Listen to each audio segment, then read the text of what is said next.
अस्सलाम वालेकुम दोस्तों, उम्मीद है कि आप खैरियत से होंगे और हमारी दुआ है कि आप खैर आफियत से रहें। किस्सा एक बादशाह का। एक बादशाह था जिसका इरादा अपनी मुमलिकत की ज़मीन की सैर का हुआ। बादशाह के लिए शाहाना जोड़ा मंगवाया गया जो पसंद ना आया। दूसरा मंगवाया गया, वो भी पसंद ना आया और वापस कर दिया। तीसरा, चौथा, गर्ज बार बार नहायत पसंदीदा जोड़ा पहनकर सवारी मंगवाई गई।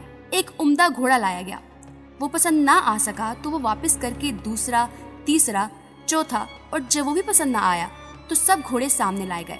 उनमें से बेहतरीन घोड़ा पसंद करके उस पर सवार हुआ।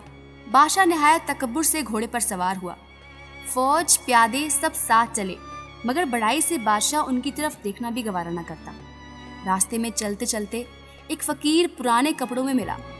उसने बादशाह को सलाम किया। बादशाह ने तकब्बुर से उसके सलाम का जवाब ही नहीं दिया।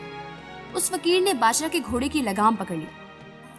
बादशाह गुस्से से बोला, लगाम छोड़, तेरी इतनी जुर्रत कैसे हुई कि तूने मेरे घोड़े की लगाम पकड़ ली? उसने कहा, ऐ बादशाह, मुझे तुझसे कुछ काम है। बादशाह ने कहा, सब्र कर, जब मैं सवारी से उतरूंगा तब कह लेना। उसने कहा, नहीं, मुझे अभी कहना है। ये कहकर उसने जबरदस्ती लगाम खींच ली। बादशाह ने कहा, बोल, क्या बात है? उसने कहा, बहुत राज की बात है, मुझे तेरे कान में बात करनी है। बादशाह ने कान उसके करीब कर दिया। उसने बादशाह के कान में कहा, मैं मुल्कुल मौत हूँ, तेरी जान लेनी है। ये सुनकर बादशाह का चेहरा फक हो गया और जबान लड़खड़ा गई। कहने लगा, अच्छा, मुझे इतनी मोहलत दे दो कि मैं घर जाकर अपने सामान का इंतजाम कर लूँ, घर वालों से मिल लूँ, उनको वसीयत कर दूँ। मुल्कुल मौत ने कहा, बिल्कुल मोहलत नहीं है, अब तू अपने घर को और सामान को कभी नहीं देख सकेगा। और यह कहकर उस बादशाह की रूह कब्ज कर ली गई और वो घोड़े पर से लकड़ी की तरह गिरकर मर गया। उसके बाद वो फरिश्ता मुल्कुल मौत एक नेक शख्स के पास गया और वो नेक बंदा भी कहीं सफर पर जा रहा था। मुल्कुल मौत ने उसके पास जाकर सलाम किया। उसने कहा, वालेकुम अस्सलाम।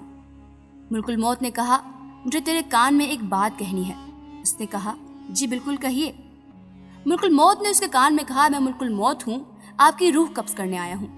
उस आदमी ने कहा, बहुत अच्छा किया आए हो, बड़ा मुबारक है ऐसे शख्स का आना जिसका फराग बहुत तवील हो गया था। मुझसे तो जितने आदमी दूर हैं उनमें से किसी के साथ मुलाकात का इश्तियाक ना था जितना आपसे मुलाकात का था। फरिश्ते ने कहा, तुम जिस काम के लिए घर से निकले हो उसे जल्दी से पूरा कर लो। उस आदमी ने कहा, मुझे अल्लाह ताला से मिलने से महबूब कोई और काम नहीं। फरिश्ते ने कहा, तुम जिस हालत में मरना पसंद करते हो मैं उस हद में आपकी रूह को कब्ज करूंगा। उस आदमी ने कहा, क्या तुम्हें इस बात का इख्तियार है? फरिश्ते ने कहा, ऐ शख्स, मुझे यही हुक्म दिया गया है कि तुम्हारी खुशी देखूं। उस आदमी ने कहा, अच्छा, मुझे वजू करके नमाज पढ़ने दो और जब मैं सजदे में जाऊं तो मेरी रूह कब्ज कर लेना। चुनांचे उस आदमी ने नमाज शुरू कर दी और सजदे में उसकी रूह कब्ज कर ली गई। मेरे मोहतरम अजीज दोस्तों, कहते हैं जिस वक्त किसी गुनाहगार, किसी जालिम, किसी बदकार की रूह कब्ज की जाती है तो ऐसे की जाती है कि जैसे किसी कांटेदार पौधे पर रेशम का कपड़ा डाला जाए और उसको खींचा जाए और वो तार तार हो जाता है। और जब किसी नेक इंसान की रूह कब्ज की जाती है तो वो ऐसे की जाती है कि मक्खन में अगर कोई बाल हो तो उसको नरमी से निकाला जाए। अल्लाह पाक हम सबको समझने और नेक आमाल करने की तौफीक अता फरमाए, आमीन। दोस्तों, उम्मीद करती हूँ कि आपको आज की वीडियो पसंद आई होगी। वीडियो पसंद आने की सूरत में इसे लाइक करें और अपने दीगर दोस्तों के साथ शेयर करें। अपनी कीमती आरा का इजहार कमेंट सेक्शन में ज़रूर कीजिएगा। अगले आने वाली वीडियो तक के लिए अल्लाह निगहबान।